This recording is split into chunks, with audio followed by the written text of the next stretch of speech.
Kimsesizdi, sahipsizdi. Evin hanımı değil, kendi yuvasında bir köle gibi eziliyordu. Atılan iğrenç bir iftira, onu gecenin dondurucu karanlığına sürükledi. Ama ilahi adalet, masumların ahını asla yerde bırakmazdı. Gerçekler gün yüzüne çıktığında o kapıya diz çöküp yalvaracaklardı. Zilha, şu koskoca dünyada tutunacak bir dalı bile olmayan, boynu bükük bir kızdı. Annesiz babasız geçen yılların ardından telli duvaklı gelin olduğu o taş avlulu ev, ona yuva değil, adeta bir zindan olmuştu. Kaynanası Kudret, Zilha'nın bu sessizliğini ve kimsesizliğini bir zayıflık sanıyor, onu sabahtan akşama kadar ocağın başında, tarlanın çamurunda bir hizmetçi gibi eziyordu.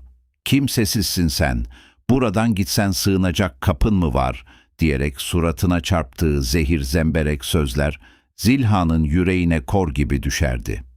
Kocası Haşmet ise anasının ağzının içine bakıyor, karısının her gece yastığa gizli gizli akıttığı gözyaşlarını bilerek görmezden geliyordu.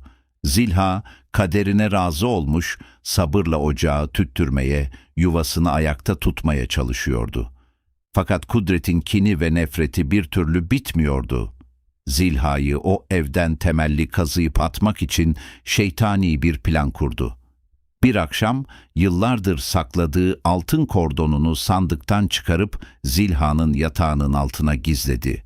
Sonra da yeri göğü inletti. "Hırsız var bu evde, boynumun borcu altınlarımı çalmış bu nankör," diyerek Zilha'nın üzerine yürüdü. Haşmet, anasının feryatları üzerine Zilha'nın odasına hışımla girdi. Yatağı darmadağın edip altını oracıkta buldu. Zilha, "Vallahi ben yapmadım, haberim bile yok," diye çırpındı. Kocasının ayaklarına kapandı ama Haşmet o buz gibi gözlerle ona bakıp tahta kapıyı gösterdi. O gece dondurucu soğukta Zilha üzerinde incecik bir hırkayla arkasına bile bakmadan o taş avludan yürüdü, gitti.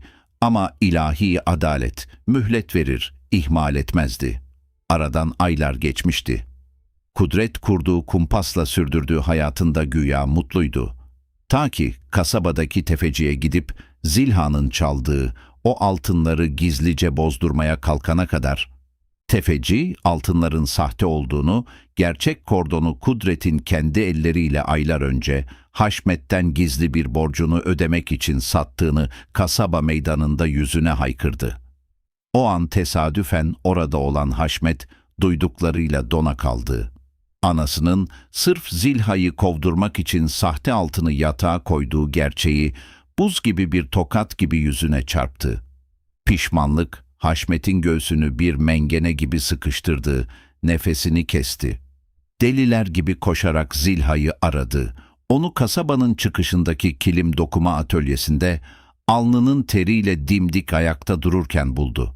Kapısına diz çöküp ağladı. "Beni affet, anama uydum," diye yalvardı.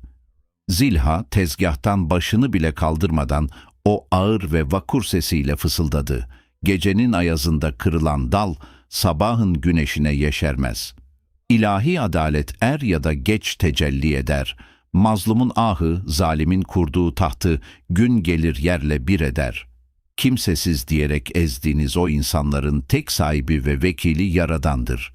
Hikayemizi beğendiyseniz kanalımıza abone olmayı, videomuzu beğenmeyi ve düşüncelerinizi yorumlarda bizimle paylaşmayı unutmayın. Yeni ibretlik hikayelerde buluşmak üzere, hoşça kalın.